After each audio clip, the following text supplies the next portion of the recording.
This show is sponsored by APCW Wrestling Academy. Learn wrestling from WWE Hall of Famer Robert Gibson. If you're interested in becoming a professional wrestler, contact them at 770-871-5417 or online at apcwdouglasville@gmail.com. Also, buy Collar and Elbow brand. Save 10% on your next purchase by using our discount code WPNWrestle. That's WPNWrestle at checkout and get a discount on great collar and elbow products.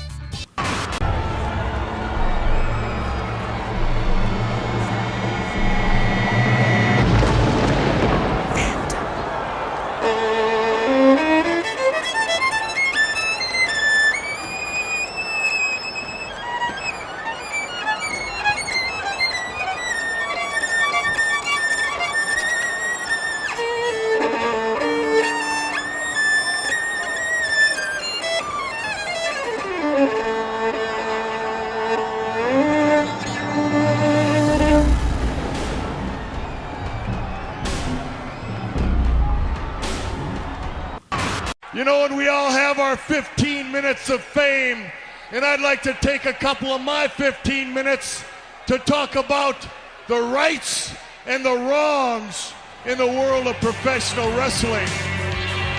And it is for the WWE Championship.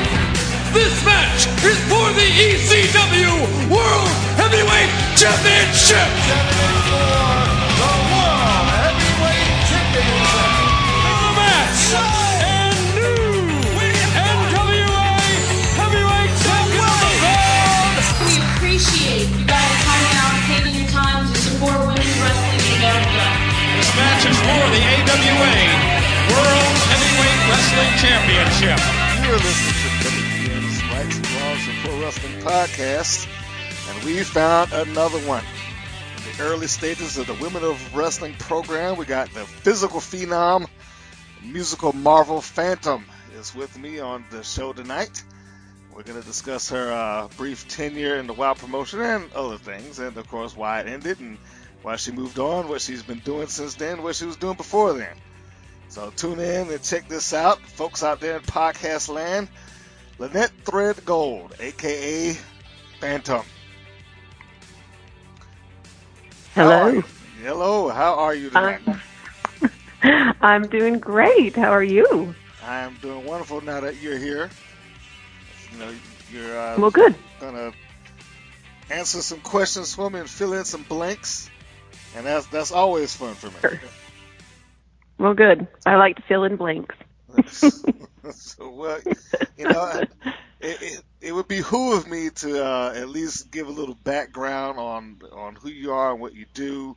So, you know, I guess the easiest thing to do is, before there was a WOW, clearly you were doing some other things going on. I'm going to assume that your musical aspirations took place preceding that program. So why don't we rewind the clock back a little bit and tell me, what were you doing before Women of Wrestling existed? Well, I was doing a lot of bodybuilding and entering shows, and so that was kind of the side gig that I was doing with my music.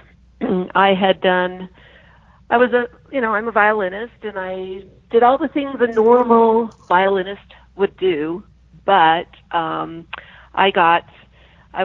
I wanted to do a little bit more, so I developed a show, and I had a band. I formulated a band around me and came out with Lynnette Thredgold, and it was a show, and we did festivals and concerts, and we did a lot of corporate gigs, and I was having a lot of fun with that.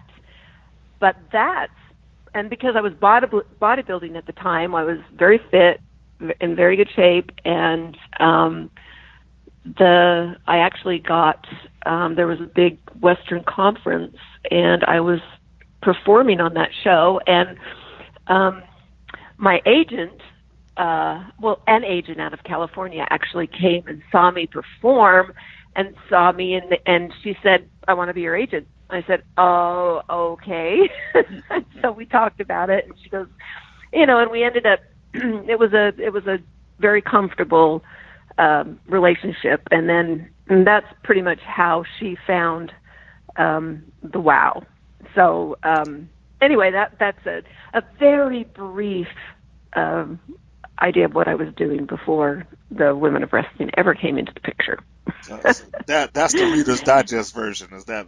Can we call it that? That's the Reader's Digest, because I can go into story upon story about my life as a performer. So I was, I loved being on stage, and I was performing on stage. And so when she called me, it was about 2 years later after she had, we'd done little things here and there and not really doing much with her. I was doing my own thing. She just called me one day and said, how do you feel about wrestling? And I said, I've never wrestled. I don't know anything about it. Yeah, I have to confess, I didn't ever watch wrestling. I was not a wrestling fan. I didn't really know hardly anything about it. And she just said, well, they're looking for some more women. They had hired, they had gotten a good group of women, but they still wanted more characters, and they still wanted more people. And she just said, I want you to fly down there tomorrow and show them what you've got. I'm like, okay, sure. And I wasn't even going to take my violin. She, I just thought, well, what do I wear? What do I do? And she goes, yeah, just wear something cute, sexy. I don't know what she said. I can't remember. But make sure you bring. Make sure you. Yeah, make sure you wear some cute. Your violin.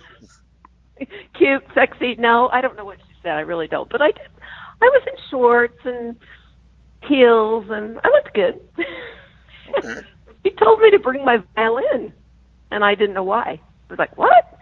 She goes, I don't know. They're looking for characters. I don't know what they're gonna, what they're gonna look for or what. So that's how it all kind of started. Mm-hmm.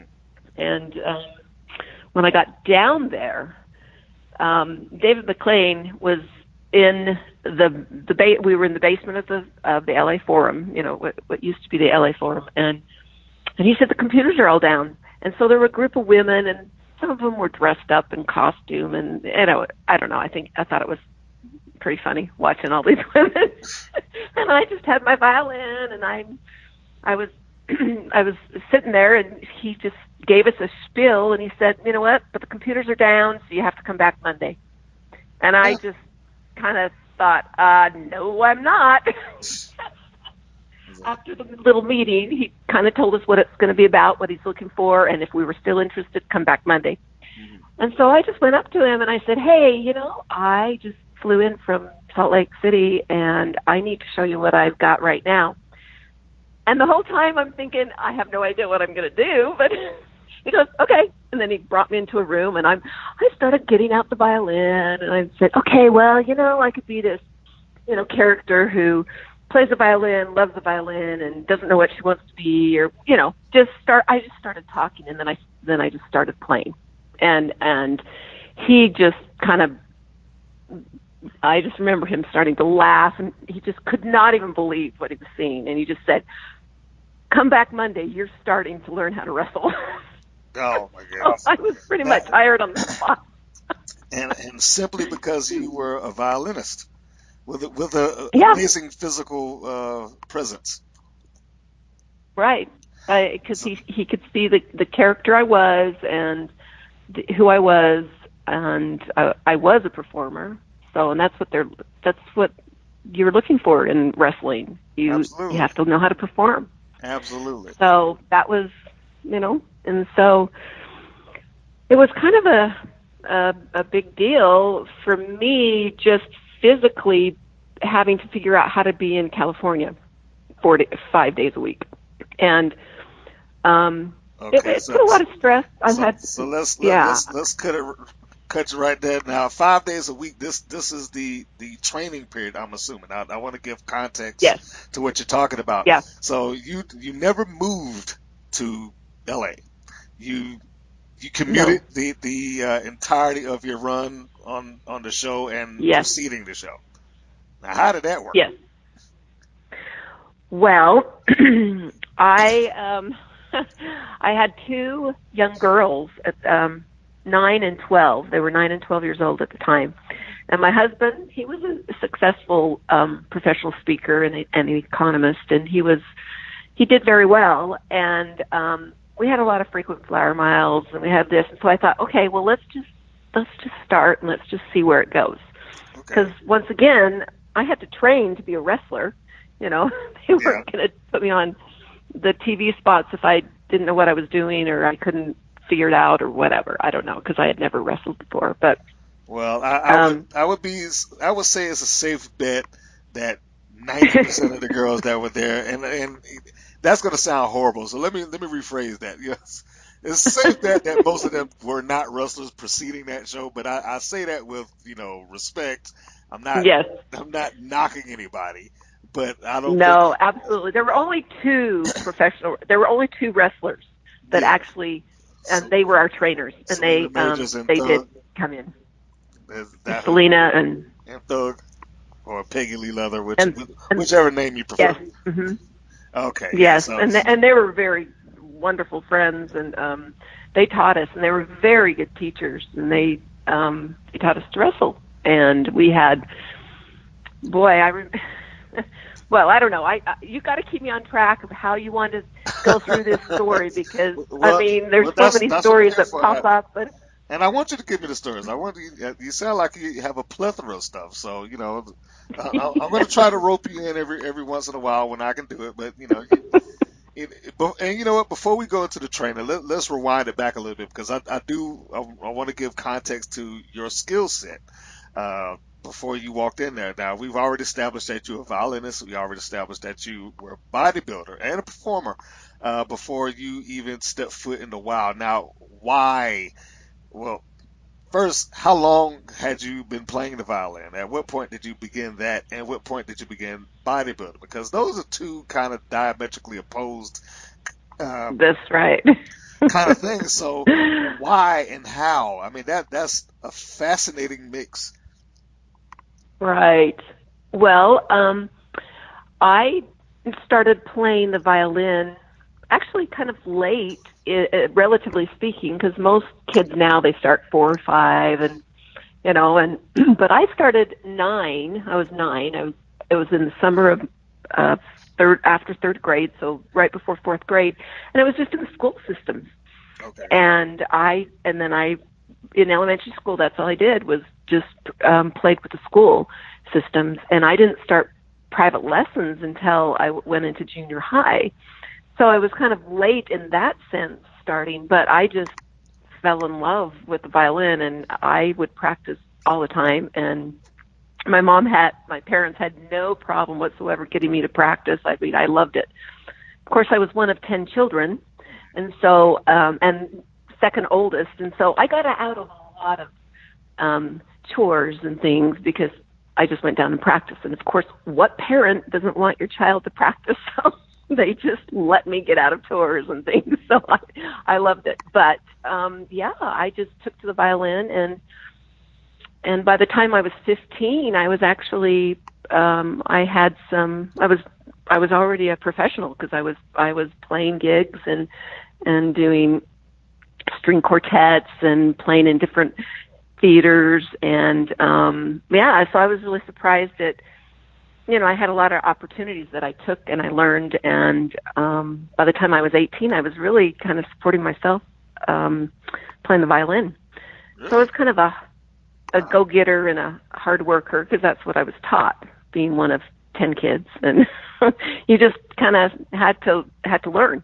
And so that's how the violin started, and then I went through school in and out of different universities and finally graduated. I'd hated school because I was playing so much, and I kept saying, why do I need school? Why do I need school? So I did a lot of performing and, playing in the symphonies and doing string quartets and weddings and just basic, what violinists do, and got really established in the violin, in the music world in Utah, and was very well known. And, but I always felt like something was missing. And anyway, my husband, we got married. It was in well, I don't even know. I mean, I don't even know if you know how old I am. I was the oldest woman in WoW by a long way. I mean, like by almost 10 years.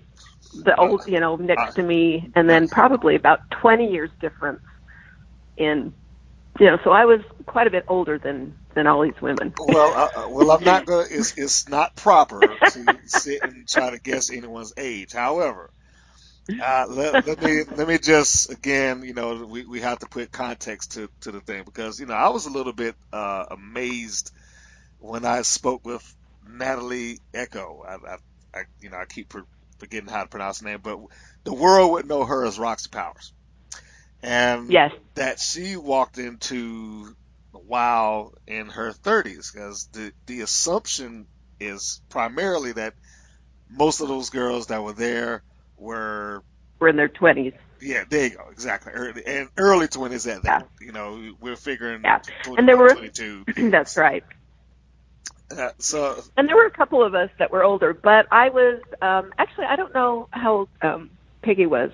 She might have been close to my age, but I had I was just very focused going into WoW. Well, anyway, we're getting off track. We're getting into my bodybuilding now. yes, we're getting into the bodybuilding because again, this is a diametrically opposed set of skills. Yes. Violinist, and then somehow Yeah. you decided, hey, let's start working out and sculpt my Right. body. So when Yeah. did the Well, I desire for that always kick loved. Yeah. No, I always loved working out, and I used to go into, when I started dating different guys, there was a guy that used to go into the gym, and so I'd go in with him and started, lifting weights, and I mean this is when no girls did it, nobody did it. I mean, it was just the men, and I loved it. I thought it was, I loved the way it made me feel. And it kept my, because being a violinist, it can get really tedious and crazy, and it kept me, the gym helped me just relax and get everything out and all the aggression and everything that I couldn't do in a practice room. So it was actually two opposite worlds, but in reality they really fit together. It was just people thought it was crazy. And everyone thought it was, all my musician friends thought it was just a fad I was going through. But no, it became a love. And so I started, lifting weights. And I mean, at first I'd go into the gym and I was just doing aerobics like everyone else and, dancing and, doing cardio. But I would just go into the weight room and start lifting, and then I would ask questions. I never had a trainer, ever.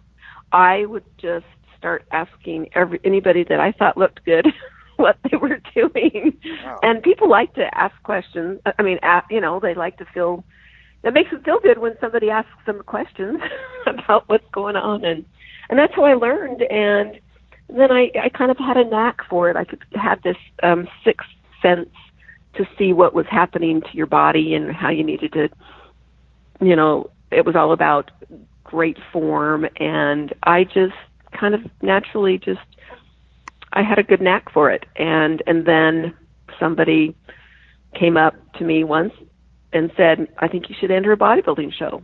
And I went, what? And she was a good friend. She became a really good friend, and she helped me with my first bodybuilding show. And then once again, I fell in love with the stage and posing and being all focused in and really, sculpting your body.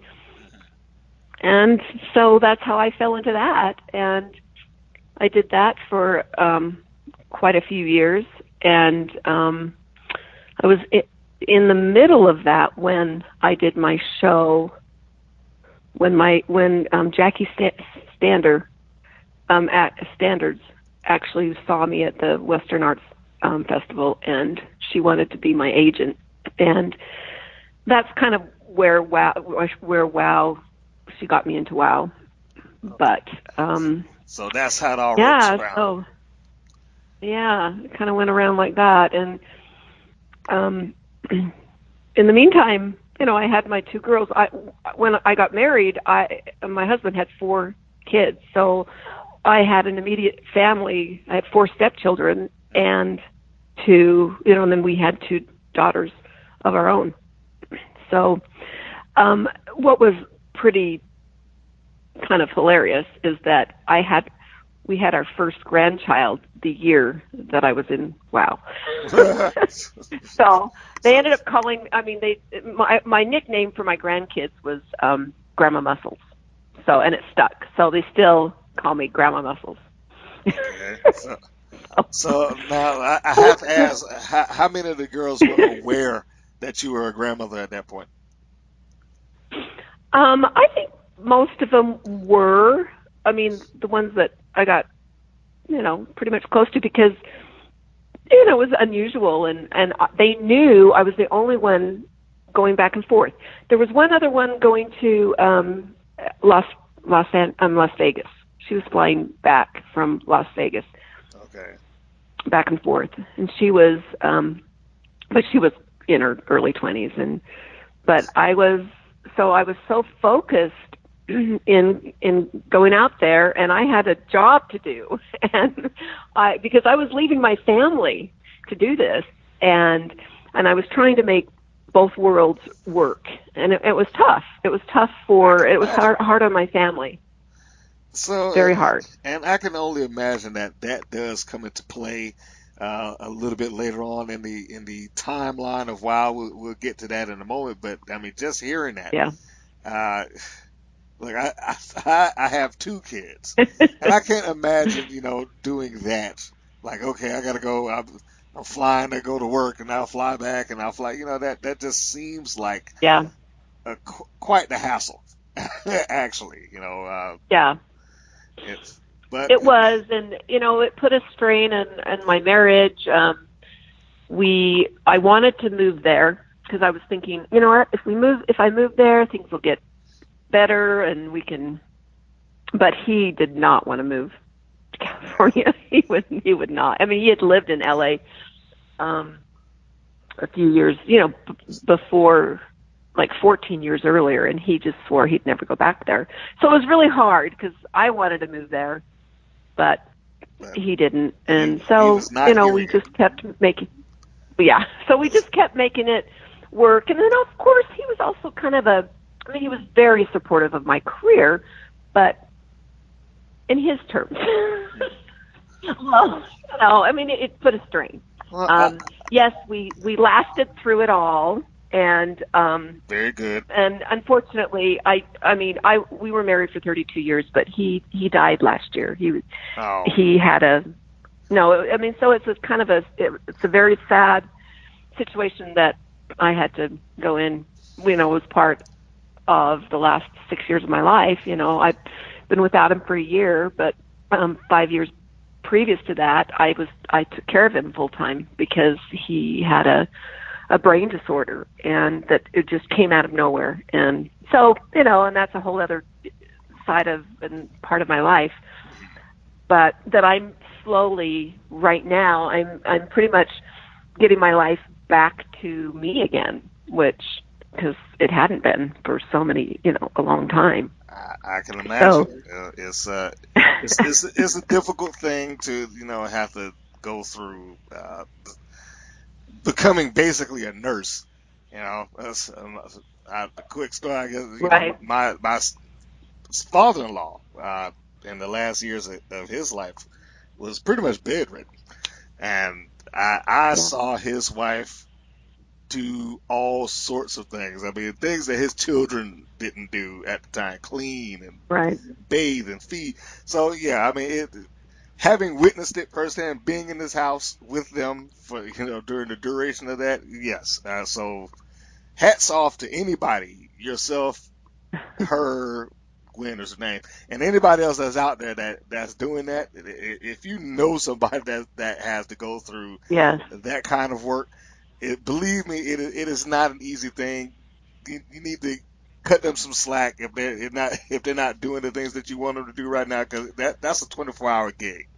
It doesn't stop. No, it is. It changed my whole outlook on any any type of caregiving and what people are going through with, taking care of somebody, and especially when they're doing it 24/7. And it was just it was a big eye opener, and it was such a shock because it was so, it had to do with the brain. So, he went crazy, and it was just, I was dealing with a man that I never knew, because he didn't exist anymore. And so, but he took care of me and supported me all these years, and there was no way I was going to leave him. And I wanted to take care of him to the very end, and I'm very glad I did. And I will never regret those years of being with him and taking care of him, because it was worth every moment that I had with him. And I did. I stopped everything. I literally did. I barely took care of myself. Got to the gym occasionally, played occasionally just to keep things up, but I really didn't do much of anything but take care of him.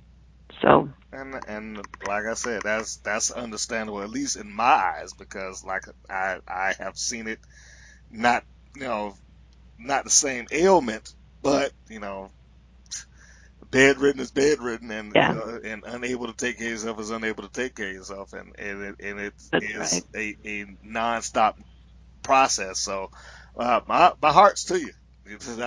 I get it. Not to be a downer for people that's out there listening. I know you're tuned in to hear other stuff. I know, but sometimes life comes in, and you got to talk about that too. Okay, come on, Mr. Green gives you the best show that I can give you. So all right. And now I'm figuring my life back, and now I'm totally by myself, which it's great. I mean, I'm not complaining. My kids are all grown, and I now have, guess how many grandkids? Let's see. I will have my. Am I taking a guess? I mean, are we including stepchildren? You had 2 children, four stepchildren, and so there's 6 children. Yep. I'm going to say somewhere between 8 and 10. How much leeway do I get? Well, you're a little off. Add 8 and 10 together. Add 8 and 10, and then you're right on. Oh, okay. We're having our 18th grandchild in 2 weeks. So our baby, is having her first child. We're all excited, but 18. And you know what? They're all my grandkids, and they all call me Grandma Muscles. And they love to show me off. I bet they do. I was going to say, seeing that you have this Grandma Muscles thing going on, I may have to try to talk you back into the ring at some point, but we'll get into that. We'll go into that a little bit later on, because we have ground to cover as it relates to that. Especially considering, you look amazing as the Phantom. I must say, that whole period of bodybuilding. I mean, it was probably one of the more what's a nice way to put it? Physically gifted individuals that I saw on that roster. Can we well, do that? It was so fun. I'm sure it was. Let's go with some of the processes leading into that. So, you traveled there, you talked about the commute, going basically from state to state just to do the job. But you were signed on the spot, essentially. One of the things that I have found when I've talked to some of your colleagues in a while is that there were some people who were there who I guess went through the audition process and came real close, but for whatever reason, I don't know, so one reason or another, they just did not make it. I mean, some who got to the point where they had names assigned and costumes and the whole shebang. Is that something that you recall? Do you remember any individuals that were there? Like, oh man, she, so and so. I mean, the only person I can think of off the top of my head is Koala Kate, who was there, but she just never appeared on television. Right, and then there was also Athena. Do you remember Athena? I don't think her matches ever got on TV. But No, she was a. Do you remember Athena? Athena? No. I mean, I know a Yeah. wrestler named Athena, but not inside of WoW. No, I have Yeah, no she was. I'm pretty recollection. sure it was Athena, but she was a. I mean, she was the other bodybuilder, but she was a huge bodybuilder. I mean, she was huge. Oh, And in fact, the next match that I was going to do was going to be with her. We were already going to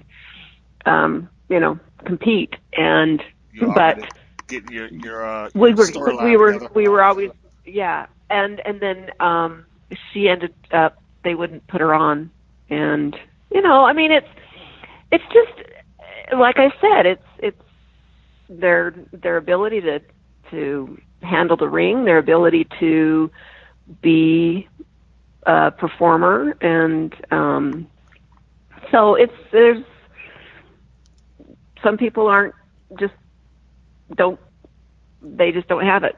It's kind of a unique thing, I think, now that I watch wrestling, a little bit more now. I appreciate a lot of because I've been a part of it. And I'm also watching that series on Netflix called Glow, Oh, because I yes. love it, because it's all the beginnings of before, when WoW was before WoW, and when they started it with Glow. And I think they have a second season coming up, and I'm going to give a quick plug for me and the Women's Pro Wrestling Network. I have a full review for Glow and this series on the YouTube channel, available to listen to right now if you are curious about the Glow series and how it kind of works out, and whether it's good, funny, indifferent or not. You can go on there and you can listen to that in its entirety. All right, so I just have to get that quick plug in for. Good. I think it was done well. Well, Well, you, yeah, I liked you it. opened it up for me, so that have to put that across. But here's the thing: when you talk about that, the interesting thing that I hear in there is that you have people who were essentially signed, but they were signed not knowing whether they could do the job. Now, of course, I know you don't really know that until you Right. start doing it, but it seems kind of a weird process. Like, hey, you're hired, and let's get you the outfits and all that stuff, and we're gonna give you the name and this, that, and the other, and then we'll see if you can wrestle.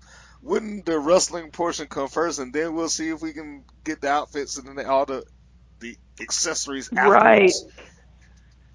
Well, we all knew. I mean, none of us, not one person, had the job secured. It was all not until it was all very, we had contracts. The process of signing the contracts took the whole summer, and I do remember that. And my contract was a little differently, and I know I got into a little bit of a war with David McLean. I mean, not war, but he wanted something and I didn't. And I was really I did not want to fake my violin. I wanted to play it live, and he just Now, why did he want to fake it? No. Was he Well, concerned because he about was the worried. live He was atmosphere? worried about my violin and all the, how can I keep it safe? And I was, we can put that all part of the show. And I think eventually, if I had continued on, we could have made more of it about, the violin, about the show. But I wanted to write my own opening. I didn't want just, yes, they would have made it a different look, but it was me, and I was performing, and I think I did a pretty dang good job of the opening, and I think he liked it, but it wasn't what he had in mind for me. And I think I learned a few things that you don't, you have to kind of go with the flow here, and I'm kind of this is what I want, and this is why I want it. I kind of know what I want, and I kind of probably went up against management a little bit too much. Well, that happens. That happens all the time in wrestling, and largely, and let's not just put it on wrestling. I'll say in the entertainment world, but in Yeah. the wrestling deal, you have your ideas where it's like, hey, this is what I think I should be doing, whereas management may perceive it a little bit differently. And Right. Right. and in this case, it sounds as if, hey, look, I'm talented enough to where I can play the violin. I want to play my own, and he's looking at it from, I'm assuming, the television aspect of it. Of I don't want to do that. I would rather just play some violin music and Yeah. you just fake it. Yes. Yeah. Or just make it all about not even me playing, just some music and make it all, But I don't know. It was I mean, my whole thing was, I mean, I'm a violinist and the whole, is she a violin? I know that the announcers, and they would always say, is she a violinist? Is she a wrestler? She's got to make a decision. I mean, the whole thing that they would say, it's like, yeah, I was like this confused person. And it was a great thing, but I was able to have ownership of my opening, because I didn't want him to take ownership of it and of my music, and that was the biggest deal about my contract. So he eventually, and it not gave in, but we came to an agreement and everything worked out fine that way. And I showed him how I was going to protect my violin. And I think that was the big thing. He says, I'm not having, something happen to your violin. So I had a nice case made for it. And, and somebody actually was in charge of that, and it was so no one could touch it. And it was a big deal. The way it was taken care of and handled, and so, and I do remember even my first match when I still remember, it was like they weren't giving me my case, and I'm like, snapping my fingers. I still remember that. I'm snapping my fingers like, get that case over here now. And, I could have played a little bit more into it, but I was so worried about my violin, because it was a very expensive violin. It wasn't just a toy. I mean, I it was can not. imagine. Now I'm not as versed on the expense of violin, but I know musical instruments in general, when they are quality instruments, are not cheap. Yeah. Yeah. So, No. And I have to say that he was very concerned about that, and that was a lot of our argument. And I just said, please, I will take care of it. I will hold.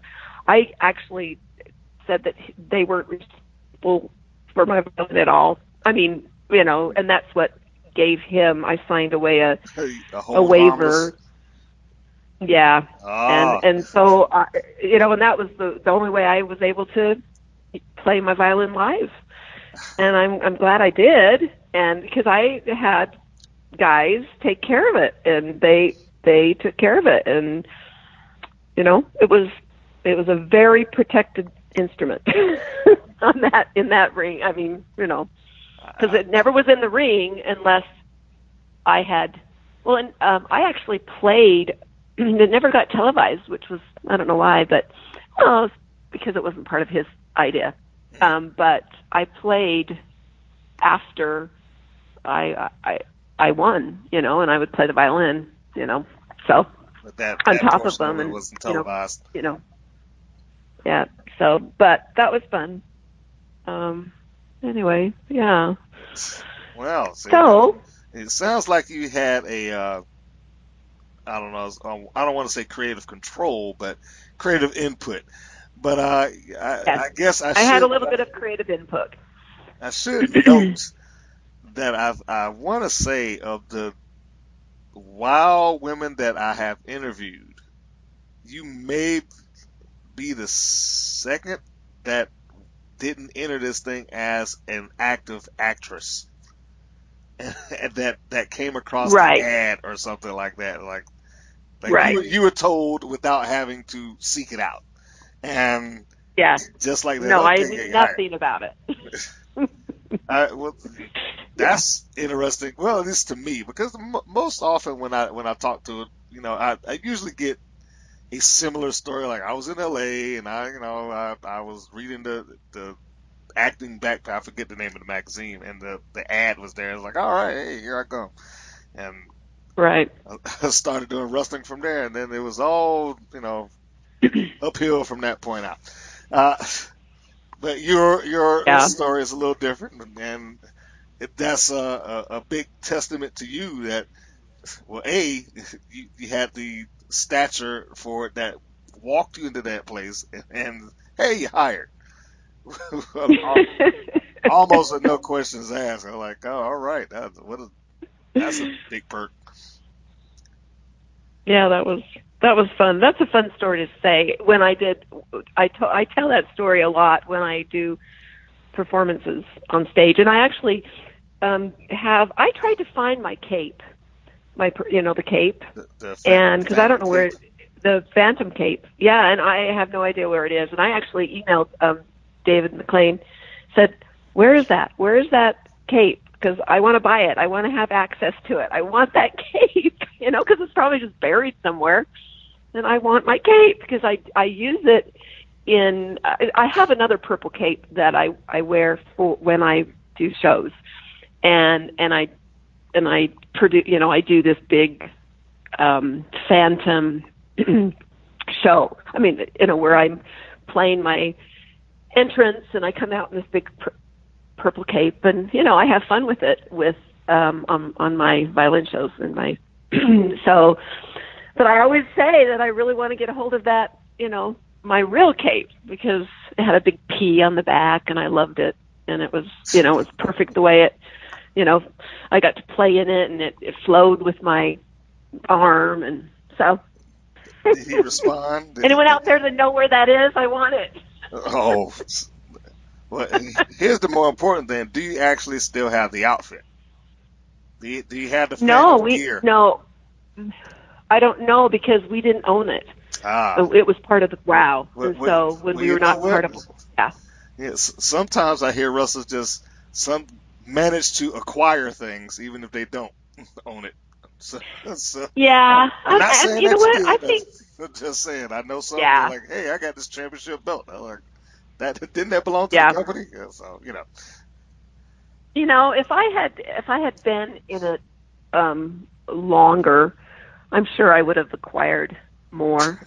Had things, but like my wrestling shoes, I mean, they were fit exactly to my foot. To me, I mean, it's like so no one else why do could they have worn need to them. keep them? What are they going to do with it? Yeah, exactly. And my outfit was exactly for me. So. Other than put it in a crate or something, they're probably not thinking about that.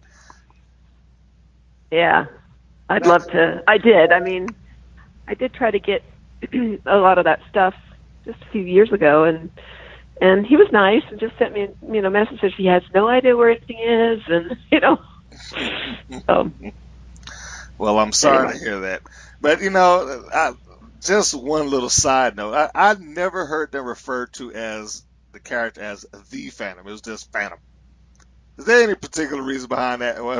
Just are they trying to separate you from the Phantom of the Opera or something? Like every time I've heard the commentary, it's like Phantom. They never put the in front of it. Well, there's a very, very good reason. Why it was that? it's copyright. I mean, the Phantom is copyrighted, but Phantom, they could use Phantom, but they couldn't use the Phantom. Okay, now we talk, and I thought it had to be something like that. It's like, and I don't know why I noticed it in particular this time when I was going back to do the research. So I was like, they had never said the or any variation of it. It was Phantom. Yeah. Was it to avoid the copyright on the Phantom of the Opera or the Phantom, the comic book series or something like that? A lot of them. I mean, the Phantom of the Opera. I'm not sure how the Phantom, either one of those got away with using the same name, but they couldn't use it. It had to be, something totally, it was Phantom. So as long as there wasn't a "the" in front of it, they were fine. Well, now the only explanation that I would be able to come up with off the top of my head is that I would I'm going to assume that, okay, let's avoid it because that's another live event type deal opposed to the print magazine and comic. And I think the licensing and the copyright issues just vary from one medium to the next. So because I know that the Phantom, the comic book and the cartoon and the movie has existed for a long time, and they, you know, Right. who's going to give them any crap about it at this point? I mean, there's only been probably That's right. 100 years worth of print at this point. Yeah, no, it's true. But that's what I know about Phantom. See, I'm glad I brought that up. I like to think, and I like to think that I helped create that because of how I got the job. I was literally talking to him just off the top of my head. Like, I had no idea what I was saying. I just remember sitting there and talking and playing the violin and having him just laugh and think that it was, you are hired, this is the best thing. Because I was talking about bodybuilding and playing and, so now, wrestling. Who introduced the name? Now, you gave basically the premise of what the character would be, but who said, right. Hey, you know what? We're going to name you Phantom.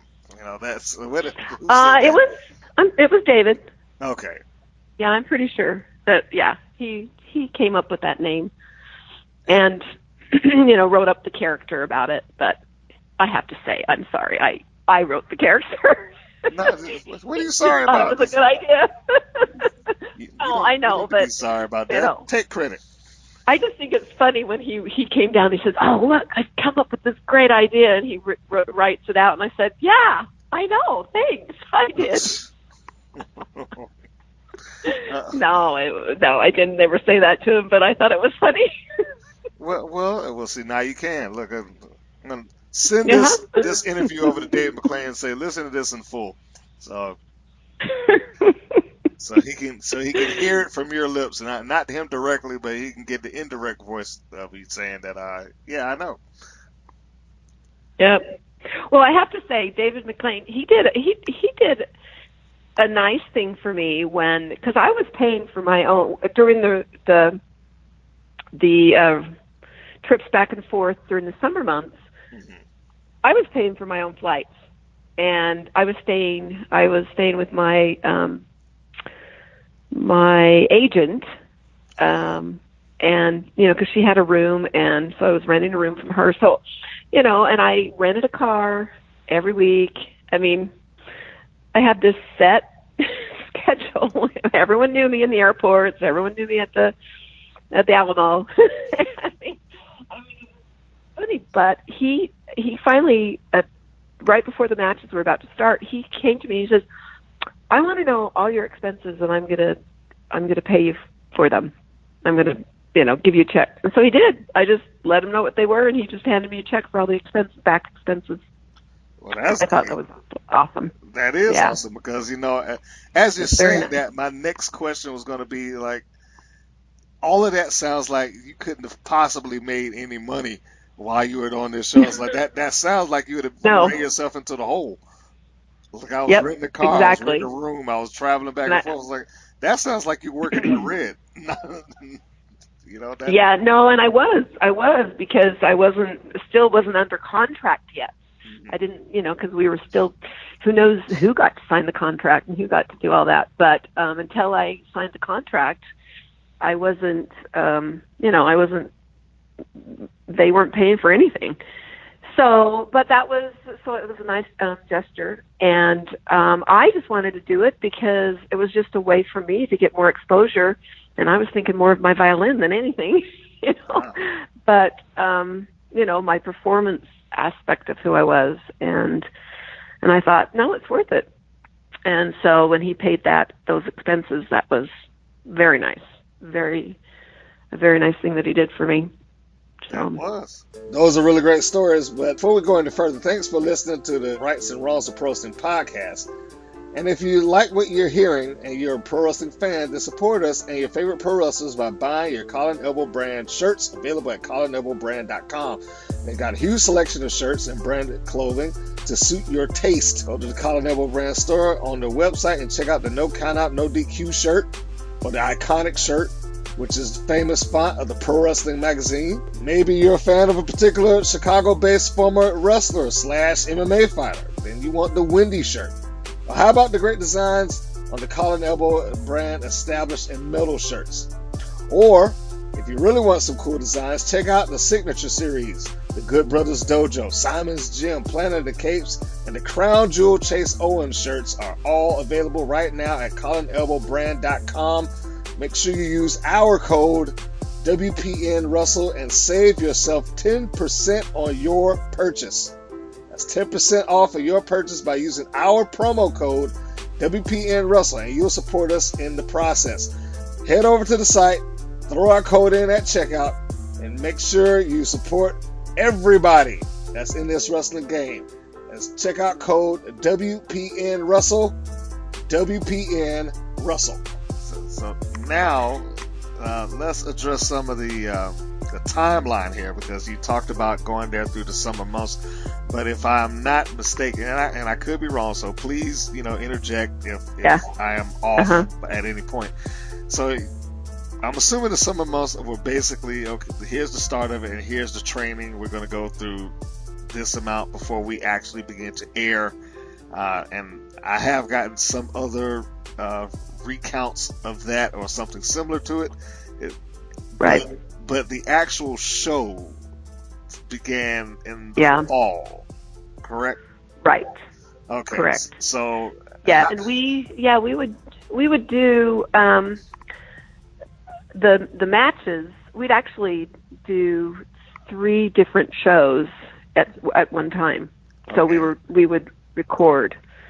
So it all happened pretty fast in the fall, and then they were thinking that they would go to the MGM Grand, and I kind of lost track of everything that happened after I left, but sure, but it's. I can't expect you to keep up with that once you're out of the loop of it. And for those that's listening, because I know that when WoW kind of resurfaced, they started plugging old videos on their YouTube channel, and one of those was the video of Phantom. So I know it's kind of been put back out there, your character and several other ones, but I certainly cannot expect, like, if I was to leave that job, if I was working there, I was like, all right, once I'm gone, my ability to keep up with it would probably wane a little bit. So I can certainly understand. But the episodes that I did see you on, the set seems a little rudimentary. It seems like, now, was this a pilot episode that you were a part of that just got to air, or were they just not finished with what they were doing? Well, it wasn't considered pilot, but we were the first. I guess it could be pilot. I don't even know really what happened to the show, because I thought it just kind of fell apart for a while, and then I think when it took over again Dave was not a part of it anymore, that it was revamped, and whatever happened to it was really not the original WoW. Does that make sense? But that's my understanding of it. Well, I guess, okay. Well, which timeline of WoW are we talking about? Because I could try to fill in some of that, and I'm going to do this based off of the interviews that I had, and I've tried to piece some of it together. But as far as I've seen thus far, WoW has come on and gone off, and come on and gone off at least 2 to 3 times. And okay. Then that's what I That's what I've known of it.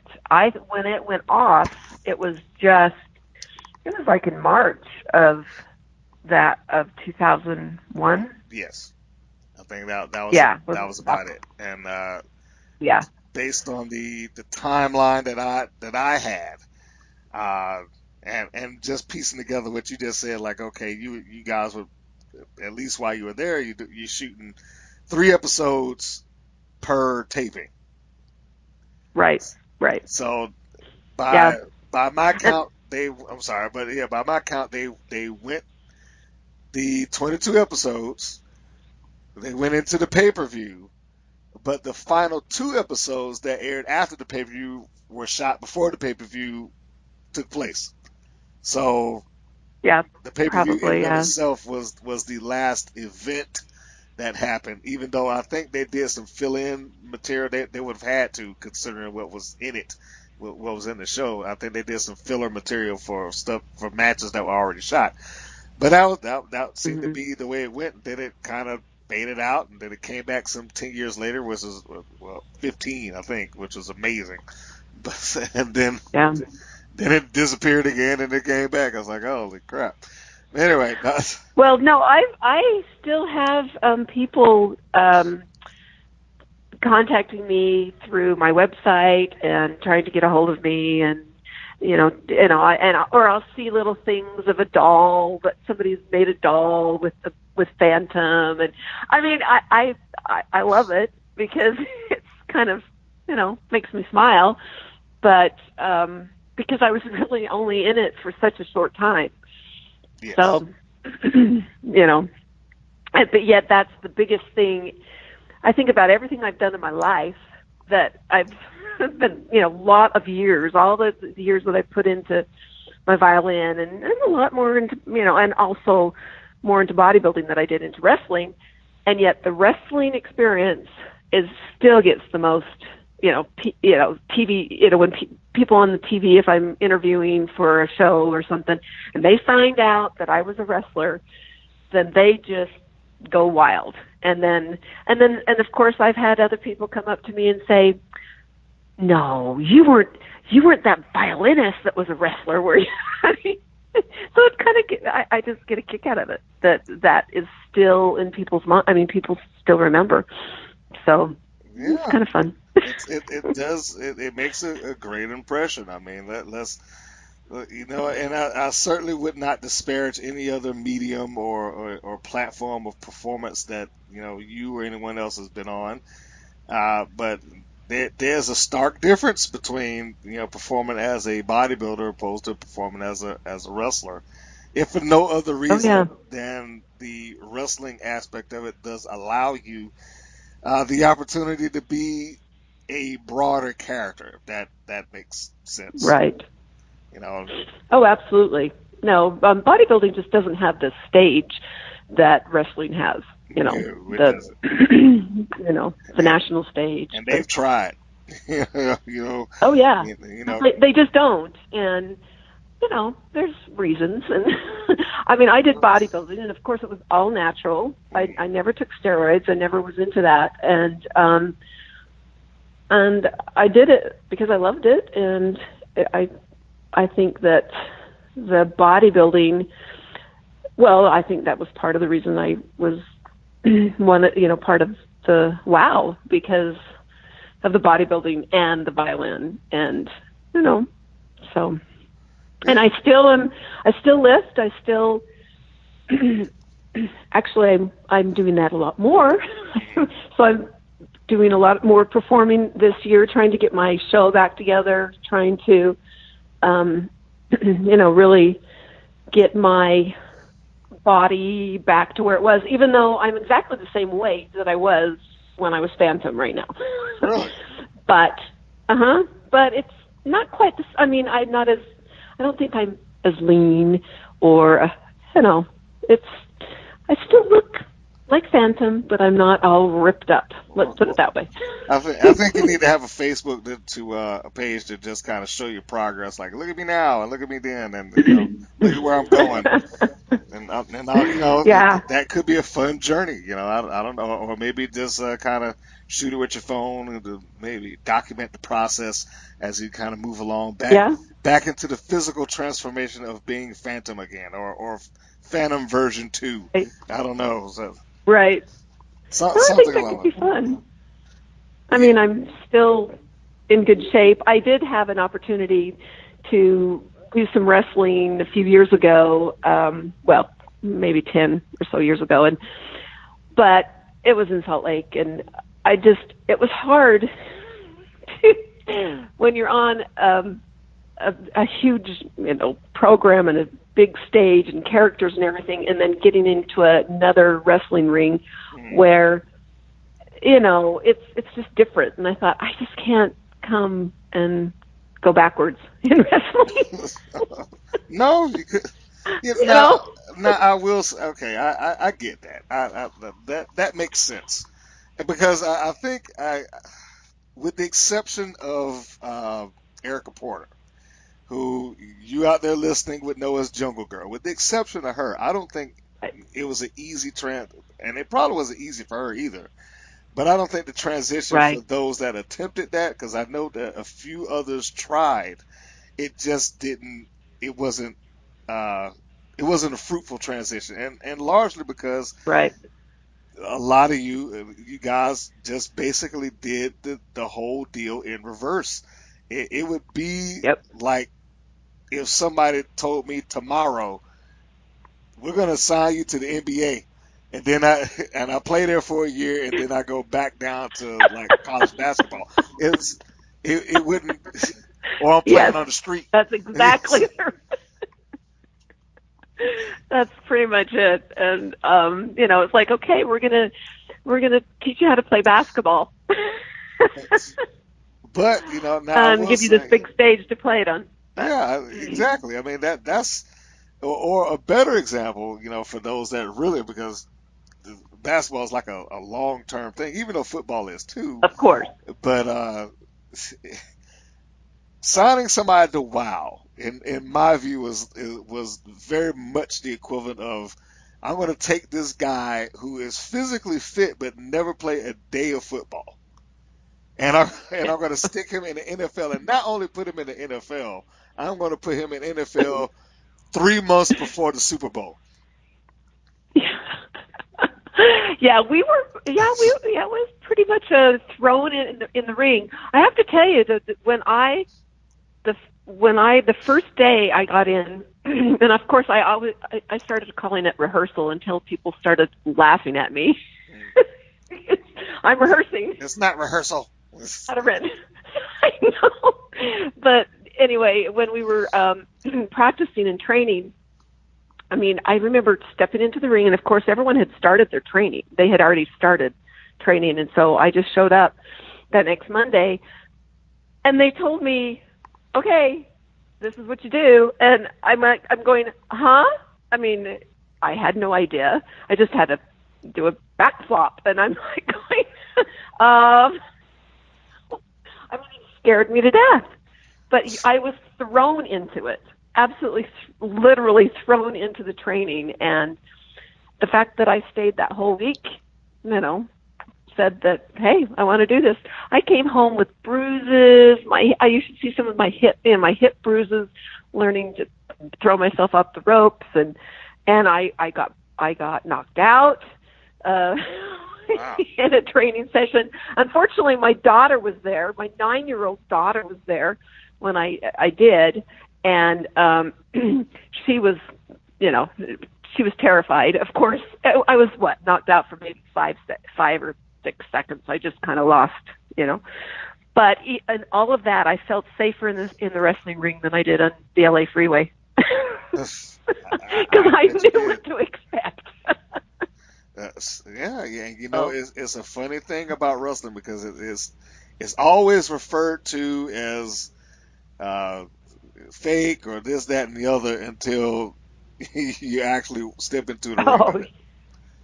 Yeah, it's like, then oh that yeah, changes okay, it. you go, and I know I was, when you get, yeah, the bruised. I know that was another thing that my husband would see me come back, and my arms would just ache, and I'd get, I'd have to go to the chiropractor, and yeah, it's quite brutal. It is very brutal, but it's very. I just loved it. I don't know why. I just did. I loved every aspect of it, Well, and I was very into it. I was. and you sound like you did love it, but I just think that the love was taught in reverse. If you only Yeah. did it the other way around, like if you had started at the independent level and then got while following that, then it probably would have been a different issue.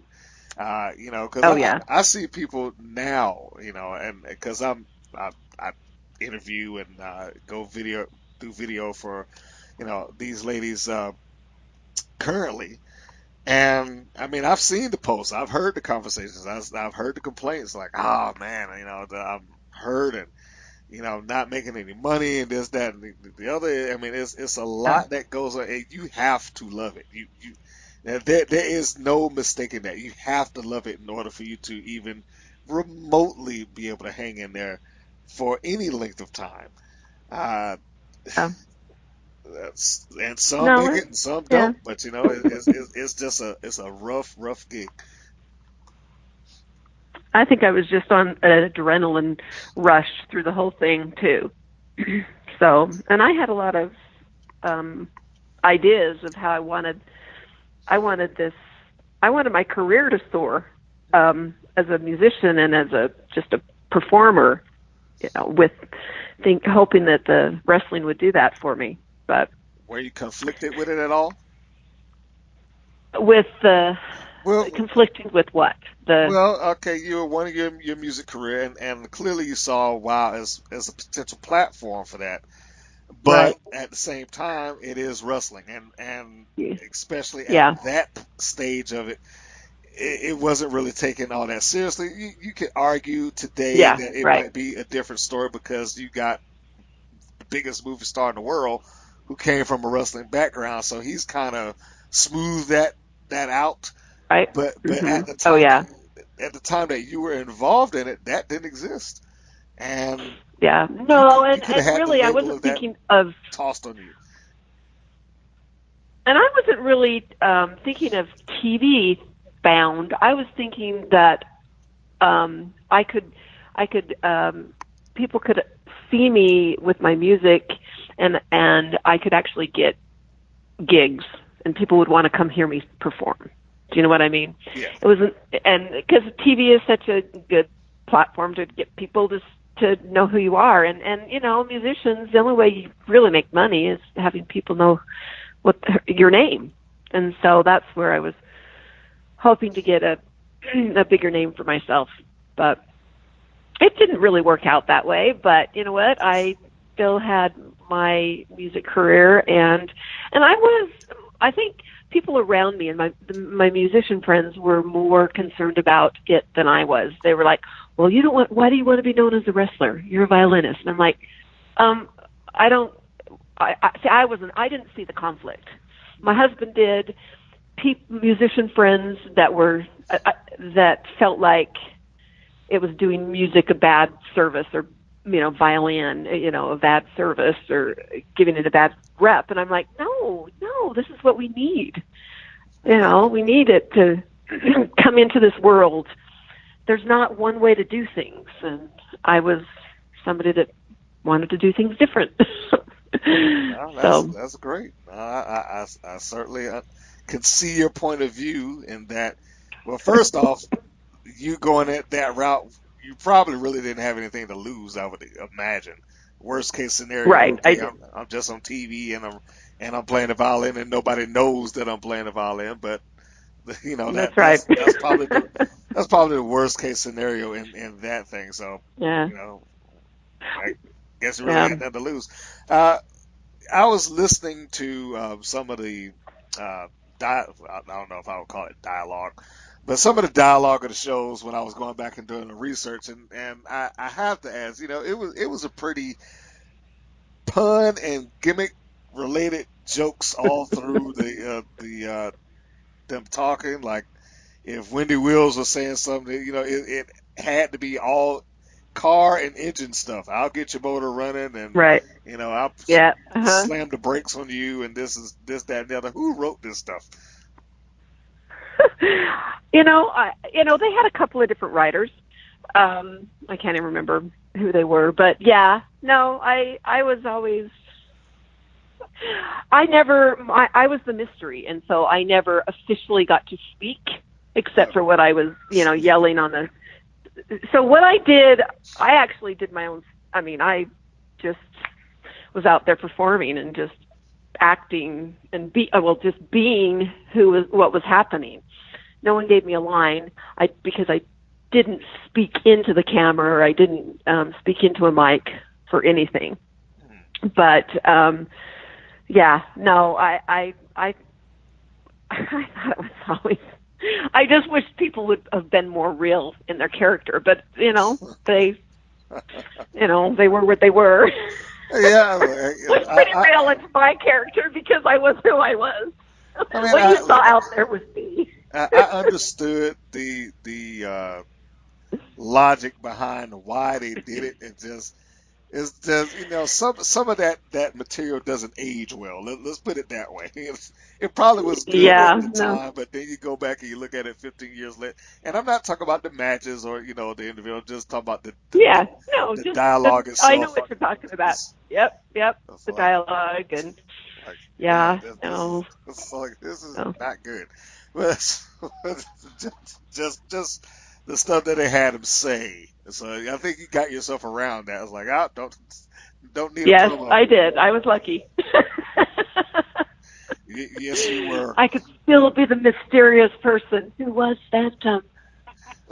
Now, give me the other part of this pitch, because you had you walked in, you had a creative outlet, you knew what you wanted to do. Clearly, you said David gave you the name, but everything else sounds like it came out of you. Yeah. When I look at that, the episodes that I saw you in, I want to say there may have been, I don't know, 2 other bad girls at the time. Was there ever any pitch to you that, okay, this is what Phantom is supposed to be? She's going to be a top heel girl, or we're going to position her to go after the title, or anything of that nature. Did that conversation ever occur? No, they were, because they were still talking about. I know that Jungle Girl and Roxy. The title was being positioned elsewhere, and I think they were still trying to figure out what to do with me. Oh, okay. So, know what I mean? So even though you had a strong character, they didn't really know, like, okay, what can we do with her? Well, I mean, just creating the. I think they were a little. I think I was just so uniquely different. I was. Well, the fact that I was being, flown back and forth, that was a big thing. I wasn't there. I know that they had a lot of training sessions that I was never there because I wasn't there on weekends. Okay. And, different things that they did. But I just have to say that I was very prepared. I remember running the forum, the top, I'd run laps around waiting for people to get there. So, and I'd be practicing all the time. I was just very, very focused. I just worked all the time that I was there. There was no downtime. I know a lot of the girls, they had their downtime. They'd go out and they'd have fun, and nope, not me. I had to go get my rest, and so I had to get up and train for the next day, because I had to stay in shape. It was my character, and so it was a very serious time for me in my life. Well, and I was kind of, so, and it was very conflicting in my family, and not so much a violinist and a wrestler, but just where I was at the time and how I had this family back here in Utah, and how I was leading them, and that was tough. That was tough. That was the most all the conflict that I was facing. Well, I was going to say that given what you spoke about earlier, your family, and I guess the age differential between yourself and the girls at the time, you probably mentally, I mean, not just being focused, because being an accomplished musician and bodybuilder, doing either one of those things individually requires focus. You can't allow for a lot of distraction when you're trying to be good at either one of those things, much less both. So I mean, Right. when I consider the violin playing and bodybuilding, and you're married, you got kids, and a family, uh, I would imagine that for the most part, mentally speaking, you were in a much different place than a lot of the girls that were there. Yeah, That's considering, true, and I really was. you know, And you know what? You have to find. Did you ever see on YouTube? I've seen it. You got to look up the Survivor video that I did. I I did have to look because that up. my family wanted me to try to get on Survivor back then, and so I did a video that I sent in. Okay. And it's that's on YouTube, and it's pretty cute because it shows. Of course, it shows a little bit of my family. It's a lot bigger now, but it talked about my violin, my bodybuilding. It had all these images of it. So, and just different things and I'm just narrating it throughout, and it kind of tells you a lot about myself and who I am. And it's kind of a fun little thing. Just look up Survivor, Lynnette Thredgold Survivor video, but it's kind of a fun little video to pull up. Well, since now we're See talking who I about am. it here, can we put the link in the comment section of this particular interview so that anybody that's listening that may want to check it out can do it also? Yeah, I'm not sure. Yeah, you can. I'm sure you could. I'm not sure the exact link. I mean, Oh no, literally, no. Once I've I got. find it, Yeah. I will put the link down there. Yeah. Don't, Okay. Okay. I will get it and I will Yeah, put it well, there that's great. because I'm sure that your fans of yours that will want to see it. Let them take a look at your Survivor video. So let's do that. Yeah. It's kind of a fun video, and it's when I had black hair or dark hair. I changed the color of my hair all the time. I just happened to be blonde at the time, but I'm blonde again, so I look a lot like I did. I'm still blonde right now, and I think I'll keep that for a while. But I had dark hair in the Survivor video, and so. You're gonna take an updated picture for your fan base out there. Yeah, I better start taking pictures, especially as I start training and getting back into the shape that I was in. Okay. Like I said, I'm not. It's not like I'm out of shape, but that not where you want to be is hard to. Yeah. Hey, yeah, I have had a 6-year hiatus, so I think I did pretty well in staying in shape. But yeah, very good. Still going to get back to the gym and the shape I was. Now, who knows? Maybe I'll go into wrestling again. Well, if you do, I need you to provide me that information. I need the Women's Pro Wrestling Network to be aware that you have stepped out into a wrestling ring somewhere, anywhere. Okay. All right, I'll do that. I want to hear that. Then we can get you down to Atlanta to have a match. Okay. That'll be awesome. That'd be fun. Oh, I don't know if my body can handle that. I'd have to start thinking about that. Well, you know what? I think wrestling is a dance. It requires two people. If I had my say of it, and you step back into the ring, it get you in there with the most talented person I can think of, and it'd be magic. No, I think so too. I think so. I think it would absolutely be magic. And you got to give credit to the wrestling now. I mean, it's not the Great Western Forum or something like that, but you got a lot of people. That's right. You got a lot of energetic fans, and even in some of those smaller buildings, they produce a lot of energy. I think you would love it. I think so too. Uh, Yeah. No, well, I was just really pleased that you wanted to interview me, and it's been very, very fun. I'm glad that you're having a good time with that, or should I say, Phantom? Phantom. Okay. You can call me either one. See, even now you still get a giggle off of being called that. I do. I do. See, I can't even Yeah. see you, and you sound like you're smiling, so that's good. That's a perk for me. Oh, I'm smiling. I'm, I'm smiling. I'm happy that No, you are.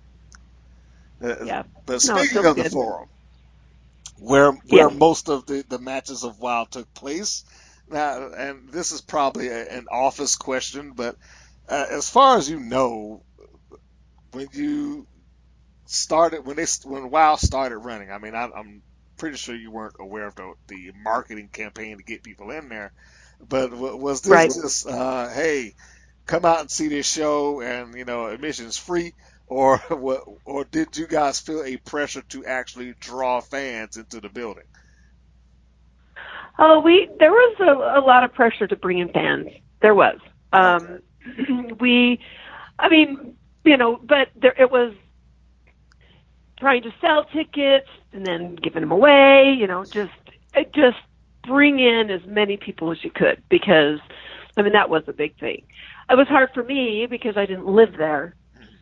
And that could have been a lot of it too, because, I mean, my girls came to my matches, my husband and my two girls, and they always made a sign that they turn upside down because Mom and WoW.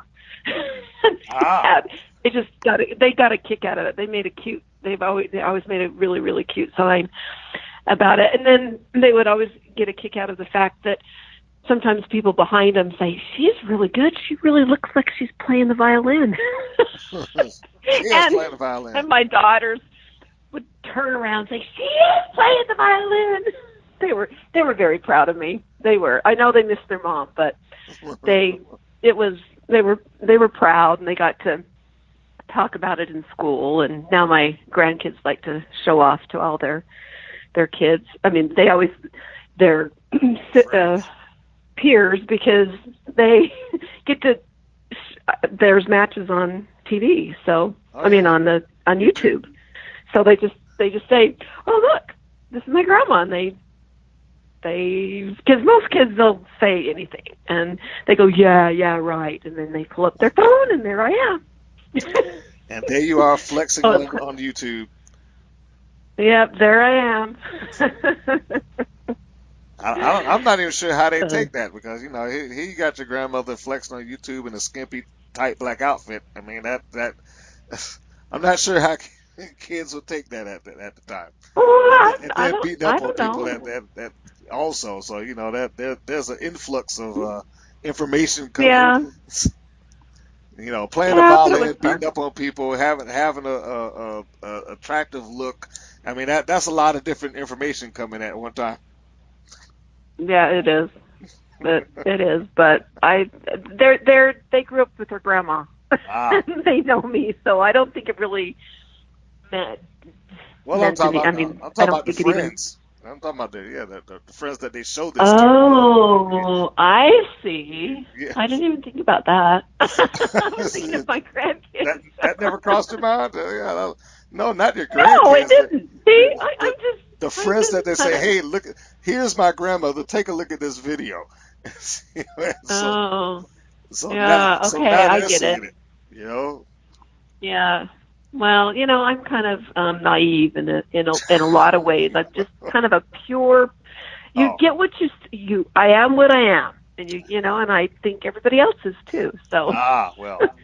Okay. Yeah, that's kind of the person I am. I'm sorry to add that caveat to. No, I don't care. Okay. I don't care. I mean, people say what they want to say about me. They've always said it. Some people think that it's weird, and I just don't care. I am who I am. No, I don't. I'm pretty sure none of them thought it was weird. I'm just pretty sure they're like, "That's your grandmother? Are you sure?" You know, I'm sure shock came into that at some point. You know, because when you say grandmother, you immediately have a certain idea of okay, Of what grandma, yeah, that looks like. Yeah, exactly.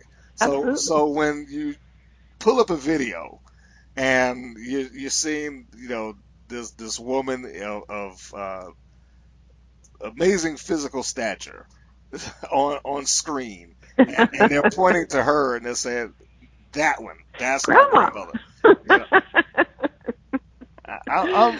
I'm picturing a certain amount of shock from whoever's on the receiving end of that information. Yeah, I get that now. That makes sense. That's right. So there I am to lay all of this out. Uh, who put the matches together for you guys? I'm going to guess that it's either Selena or Thug, but Yes, they did. We did it together because they played. I mean, they played on our talents and of course that was one thing that I was the methodical and the smart one, and they wanted me to be the smart one. That's why I would always go after the legs and break them down, and so that was one thing that they had kind of planned for me, that I was methodical and smart and a mystery. And so that's kind of how I played into that role. But yeah, we would do it together. all right. So before you walked out, I'm hesitant to say choreographed, but the match was pretty much laid out for you for from start to finish. Okay, when you guys go out there, you're going to do this, this, this, this. Yeah, pretty much. But the art of performing, nothing ever goes the way you think. And I think that the more I would have been involved in wrestling, and especially seen matches, I would have just taken so much more time. And I feel like I took a lot of time. But when you look back and you think, oh wow, I could have. It's just part of the learning process of expanding everything, and because we were kind of babies right then, and you learn that. You learn to really, just like in any kind of performance, you look back and then you say, okay, I could have done that more. I could have expanded and taken more time and played with the audience more. And I always thought I was, but not. It didn't show it as much as I thought. Well, sometimes that's also some of the editing of the show. I'm gonna just go ahead and say, Yeah, yes. that's I mean, true. I've I watched have it. to. Yeah, I have to say that when I first saw my first match, I was in Hawaii, and I got so upset. I Why? got so upset. Why were you Well, upset?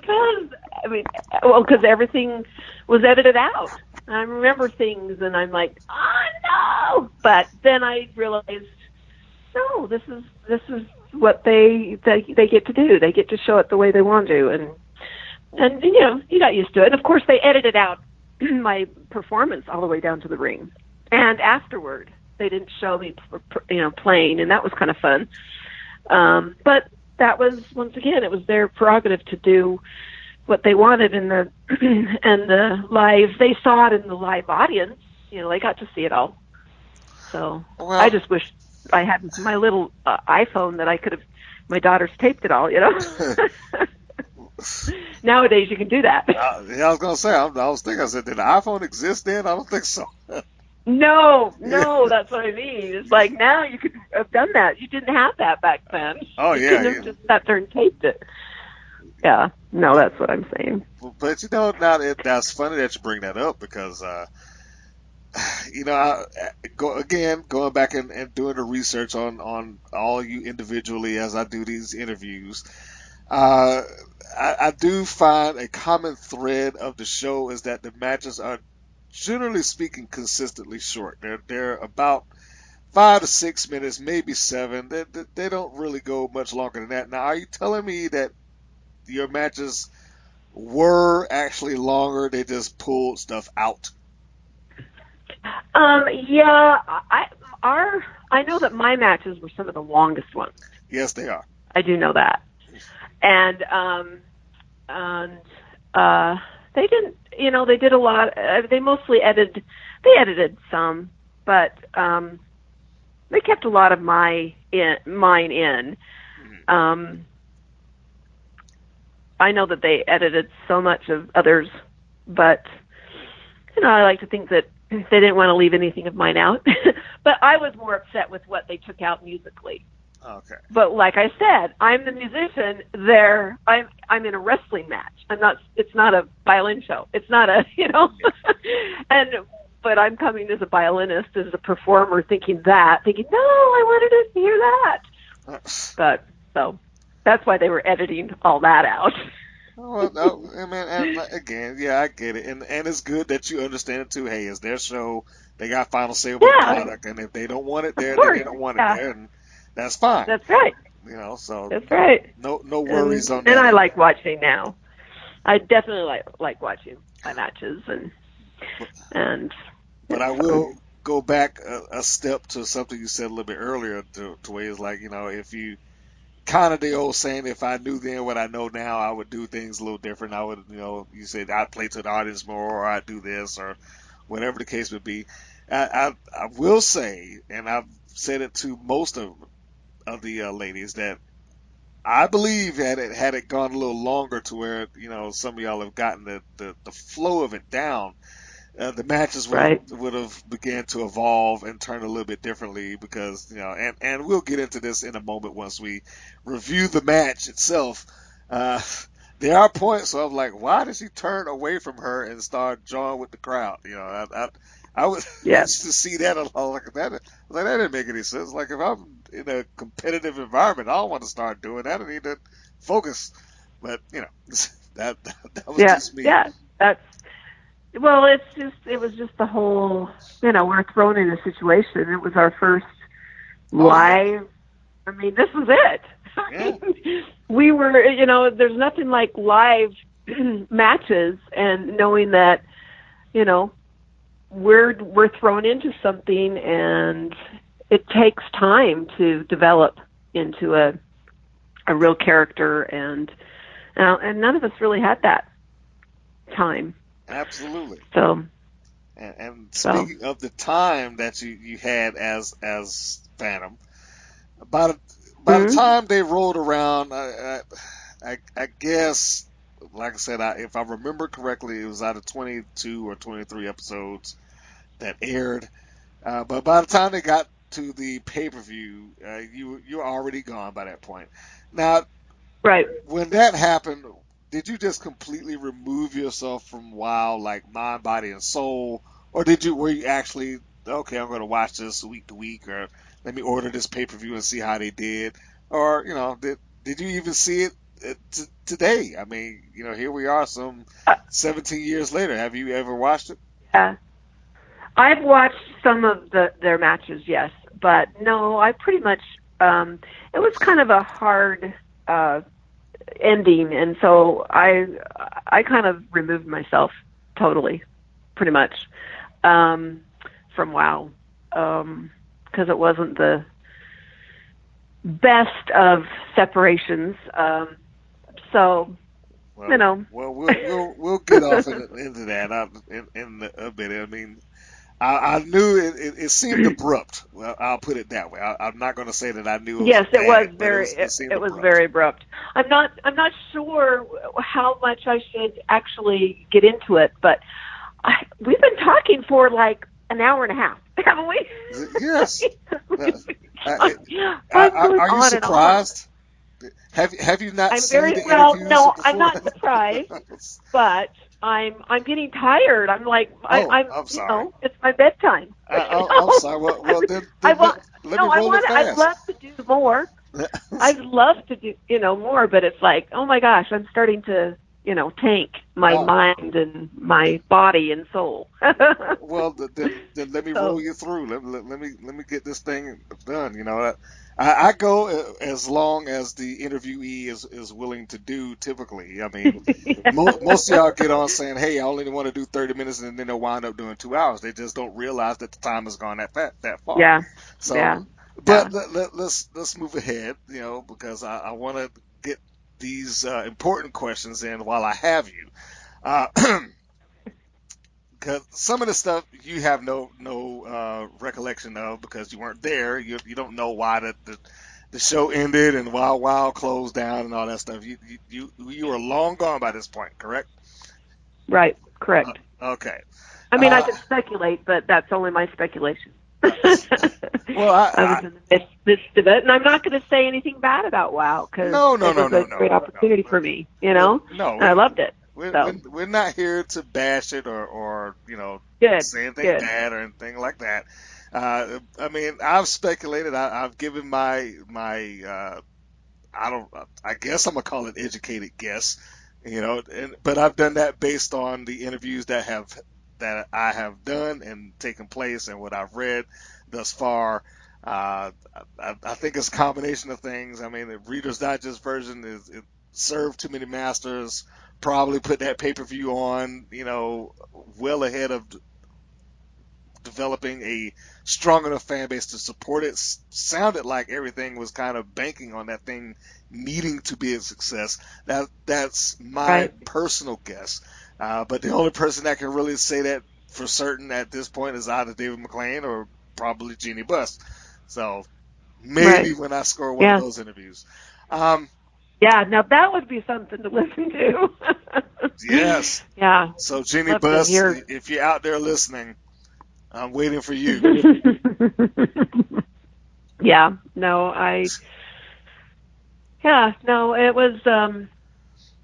was a tough ending. I didn't want to leave. It was the best. I mean, my family was pretty much falling apart, and it was best that I stayed here.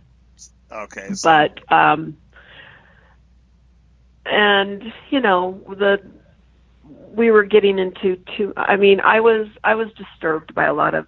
I'm just such a go-getter, and I run my own show, and I'm used to that, and so I really had to learn the hard way that this is not your show. You have to just keep your mouth shut.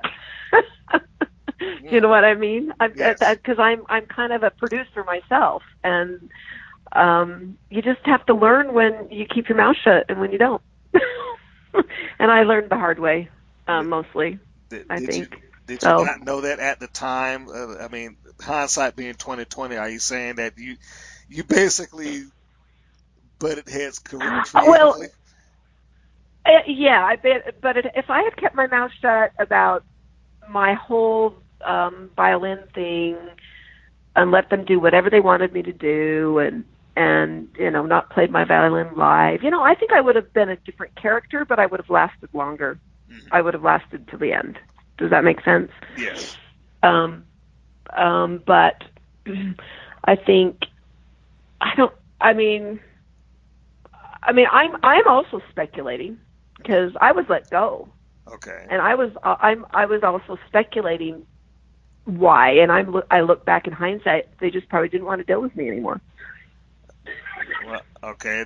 Even though I came to the table very well prepared and very well, and I got along with everyone. It's just that I just needed to know when it wasn't my place. And that was way in the earlier stages. I was fine. I mean, I was doing that when I felt like we were in it together, but it just kind of took its toll in the later stages when I was actually performing, and they were worried about my violin, and they were worried about this, and I was trying to say, no, you don't need to worry about this. This is what I want to do. And that just kind of conflicts with a lot of things that were going on. Because I know I did my part well. I know I was a great wrestler, and I would have continued to learn and be a great wrestler, and I got along with girls. So it just was what it was, and you learn the hard way sometimes. So bottom line, that's what happened to Phantom. Okay, so we'll strike that as a conflict of creative interests between the two parties. Is that a fair enough? Yeah, pretty much. It's pretty fair. Conflict of interest. So So officially speaking, if we remove the training and all that stuff that took place off screen and matches that may have happened while the cameras weren't rolling or whatever the case would be, officially speaking, Phantom has 2 matches in the WoW Yep. mythology. Yes, 2 matches. Which is Yes, I do. Phantom versus Wendy Wills, where Phantom wins. I don't remember how he did. I think you tapped her out with a Scorpion Deathlock. And then Phantom versus Summer, which is one half of the one half of the Beach Patrol. Easy for me to say.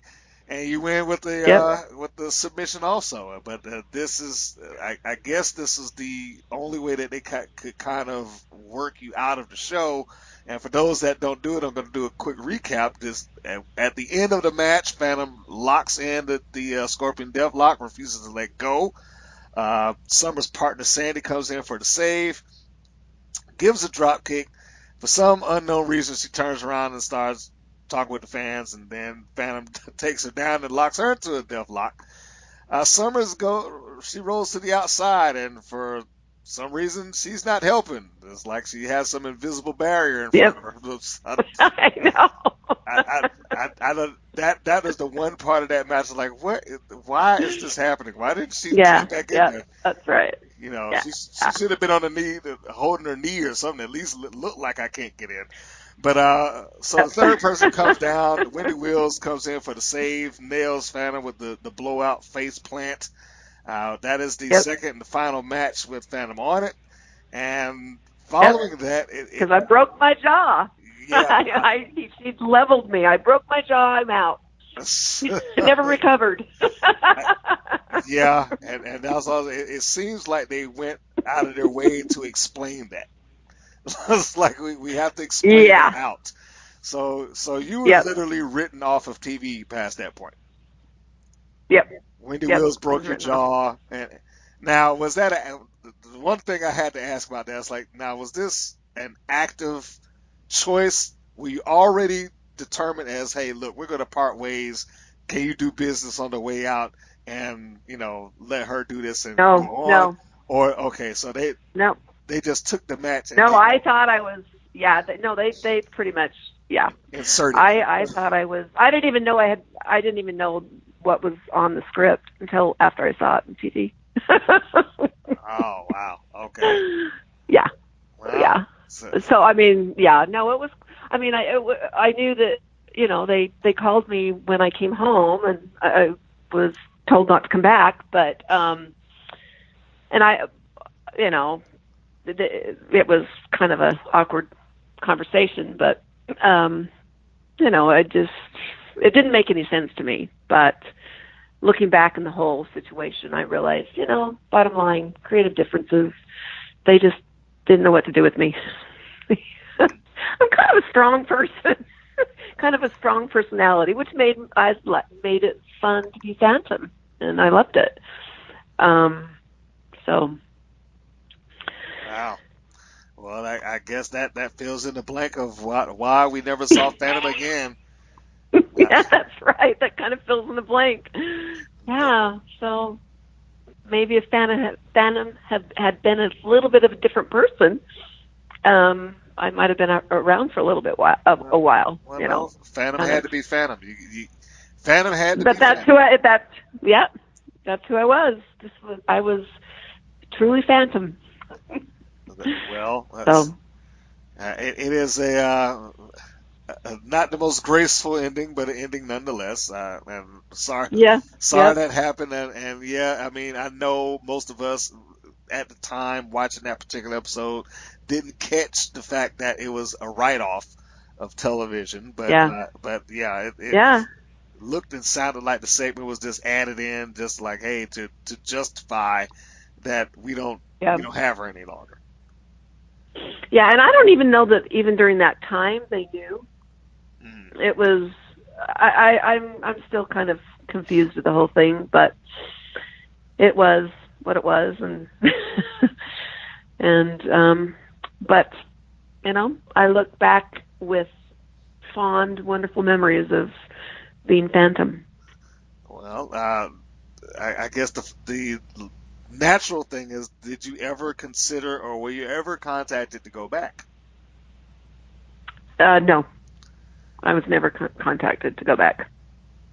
So I guess that I was answers contacted by, yep, I was consideration contacted too. about with, I'm not sure if people were concerned when, well, actually, if they were concerned about my age. I mean, because I was out of LA. I mean, I was here, and they didn't really see me in doing anything. I had done. I was contacted about a lot of shows to do. Just different game shows and things like that, and I just said no. No, it was not about just to be on TV. That's not who I was. I said no. But they, other producers and other people contacted me for different things, but nothing ever quite worked. I would have loved to have been on Survivor, but I did not get hired. I did not get on that, so I didn't make that. But that would have been the one thing that I would have done. But the other things that I was that they asked me to do, or different producers asked me, I did. I just said no. It just wasn't where I was. And, I was busy doing my show and doing my, my music. So. Well, I'm sorry that didn't work out, and that none of those things could meet the aspirations that you might have had. And I guess, again, you pretty much answered the question. You said you weren't contacted, so I'm going to assume that you didn't contact them when WoW revived and all that stuff. No. And you know what? I really didn't even know the timeline of when they did revive, because I was doing my own thing and so out of it at the time. Yeah. Was it a couple of years later? Or? Yeah, it just wasn't. It was so far removed from it by that time. I think they revived around 2012, and then the stuff that they shot in 2012 didn't air till like 2 years later. So it probably wouldn't have been the best thing for you. I mean, again. Well, that's right. That's right. When my husband was sick too. Well, that's what I mean. That's what I said. It probably wouldn't have been the best thing for you, because I know a lot of people who came into it at the time, and I just had this conversation last week. Almost all of the new girls that were there have all moved on to something else. I mean, because life happened. They couldn't sit around. Right. They just couldn't wait. And that's that, again, not a knock on WoW, but they were trying to sell that show in a market that wasn't looking for pro wrestling, and it just what can you do? That's right. That's right. Yeah, it is. So we close on you coming around and stepping away from WoW, but enjoying life in general and getting back into physical condition that you were in, and got new things on the horizon. Anything else that you would like to share as far as on the outlooks for Phantom or Lynnette? No, I see just because my life has changed so much this last year, and I see a whole future. It's like I have a whole new beginning. It's just me. I only get to take care of me for the first time in my whole life. Wow. and so I have my whole world ahead of me. So I'm doing a lot of thinking, and I might be traveling, and I'm gonna have my violin is I'm always playing, and I'm gonna get back into the gym and getting into the best shape of my life again. And I'm not, because that's who I am, and I just look forward to the future, because I'm not sure. I'm just kind of in a spot where I get to do anything I want, and I plan on having a great future. So it's a perfect time for this interview, because it is like a whole new beginning for me right now. Well, then I want this interview to stand as the genesis of that new beginning. Okay, all right. That's perfect. And I want to put certain things in here for you to kind of go back to and recap. I want to see Phantom, and I guess you're going to have to spell it a little differently if you ever go out and use that name. I don't know. I want to see Phantom Yeah. go into her local wrestling school and get back into the ring. That's what I All want. right. Well, you want to see that, huh? Well, I do. you know what? I owe it to myself to at least try it. Go back and say, okay, let's. Because I know when I did before, they loved it. They loved having me there. You know, they wanted to learn from me, and because I had a lot to teach them. But it was, you know, it was just not good timing and everything. But now I'd like to see what's going on and see what the wrestling world is. Yeah, that does, You know, locally. Don't go into it for any high aspirations like, hey, I got to get Yeah, to just TV. And I'm see like, what's going nah, on. I just want to, let me just step into a ring, let me run with Yeah. some of these girls and, let's reproduce Phantom. I don't know. You spell it with an F or something. I don't know. Just to avoid the legal ramifications of David McClain. Like, you can't use that name. Oh, that's funny. Oh, yeah, that sounds good. Well, Yes. my website is my name, Lynnette.com. Well, put it out there. I'm going to, LYNNETTE.com, and I'm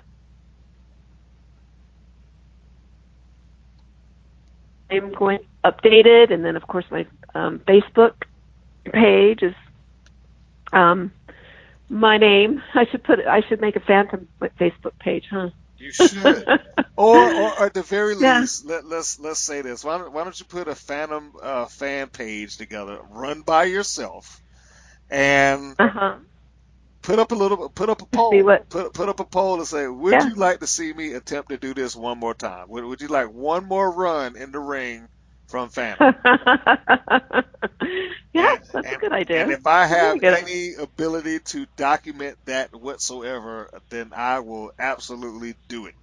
I will document Okay. that to the best of my ability. I know I'm not in Utah. I can't really put a camera in front of you or nothing like that. But, just to see if you are willing, able, to do that, I think it'd be a great journey.